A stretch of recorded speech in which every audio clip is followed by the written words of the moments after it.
Hey everybody, it's Andy Moore. Today is day 7 of, I'm going to straighten this up, day 7 of Budget Watch 2017. I'm out here at Lake Overholser. I think this is part of our water supply. It's a lot windier here than I expected, but I want to talk about a couple of things. Still got the life vest on. Today is the first time it ever is relevant because I'm actually near a body of water. Tomorrow we'll return to doing our videos from the Capitol parking lot. But a couple of things today. I've been reading and listening to some podcasts and stuff over the weekend, and I wanted to maybe remind you about a couple of things that are really important about the state budget situation right now. So one of those is that not all oil producers are arguing against raising the rates, raising the gross production tax. So there's a group of oil producers, the OEPA, as a group of small producers who already pay 7% because they are primarily vertical drillers, straight down. The group that is against it is a larger group of some of the big oil drillers, and they pay 2% because they do horizontal drilling.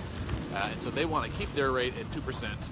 The other guys that are already paying 7 say, hey, you know what, we're okay paying 7, we've been doing it, we think everybody should pay it. And so there are some folks out there advocating for an increase to 7%. We, the Save Our State Coalition, Let's Fix This, and a bunch of other organizations, and I'll be honest, like almost everybody I talk to across the state says they support that as well. Now, big oil has got big money, and they've got big influence, and that's kind of where we're at, that they are definitely lobbying up and trying to convince representatives and senators that we should not raise the rate 7%. And that's hogwash. They don't want to raise it at all. The fact is, Oklahoma still has one of the lowest rates in the country. All these big companies are also drilling in Texas. You know what they pay down there? 6%. That's right. They pay more in Texas than they do here. They've got more rigs in Texas than they do here. They've already invested, just like 30 miles away from here, they've already invested nearly $2 billion in equipment, like in rigs and trucks and all the stuff out there, so they can produce on the SCOOP and the stacked plays, because that's some of the best oil and the cheapest oil they can get out of the ground anywhere in the entire North American continent. They can, as long as oil is like $36 a barrel, they can get it out of there.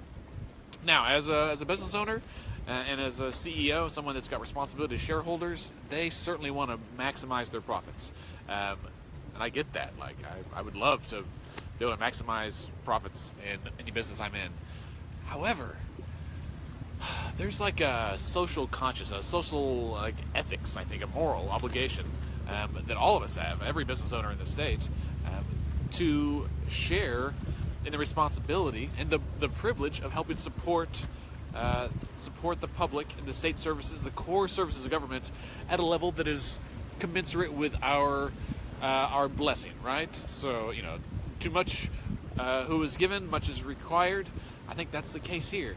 If you're churning out hundreds of millions or billions of dollars of profit every quarter, like every 3 months, Devin, $565 million in 3 months, they can afford to pay a little bit more.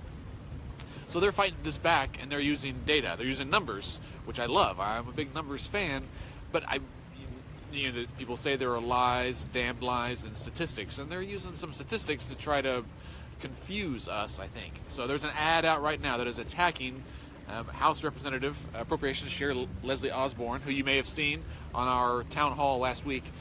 So there's an ad attacking her. It says, "Call her and your legislators." Note, she's the only one named. Also, out of all the men in the legislature, they picked a woman. I think that perhaps is a little unfair. That's a little political bullying. But that aside, they, in the ad, this is the big producers, the OIPA, the big producers, they say, they argue that they're trying to raise the rate that we pay by 350%. Well, like, technically that's true, but that's only because the numbers are so tiny. So, like, when we went from 1% to 2%, they're like, they raised it 100%. They doubled our taxes. I'm like, yes, we doubled it from 1% to 2%. A tiny amount. I mean, it's a lot of money, but it's a tiny percentage, right? I would love to pay 2% in taxes. Can you imagine if you or I paid only 2% in taxes? That's crazy. You know why we don't? Because we have to have services that the government is uniquely qualified to provide.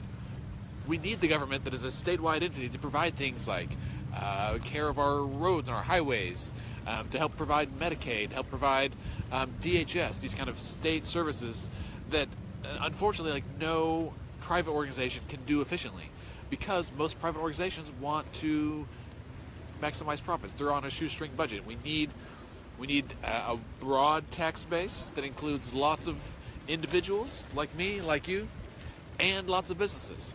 So I've got friends that pay, that own a small business. Talked to someone this week, and she said, I pay almost 40% of my, of our revenues and taxes. Why do these big companies who make way more money than all the little guys, why do they think they get away with only paying a lesser amount? They want to count dollars, not percentage. So by saying that we are going to raise it, that people want to raise the rate by 350%, that's technically true, but that's because we want to go from like 2 to 7%. So 2 to 4 is 100%, doubled, it's a tiny percent, or a tiny actual number, but they want to argue with big numbers. So when you see numbers in the news, in articles, please, I encourage you to maybe think critically about that. Also, what I really want to encourage you to do this week is to call your state rep and your state senator. Ask them if they support the increase of gross production tax, and then comment on our page and tell us what they said. I want to know. I'll make a spreadsheet and we'll start posting this. Let's find out where everybody's at. So ask them and call them, write down what they say. Call them on the phone, type it out, send me an email, Andy@letsfixthisok.org, or you just comment on our Facebook page. That's cool too. We'll happily put it out there and find out what they say.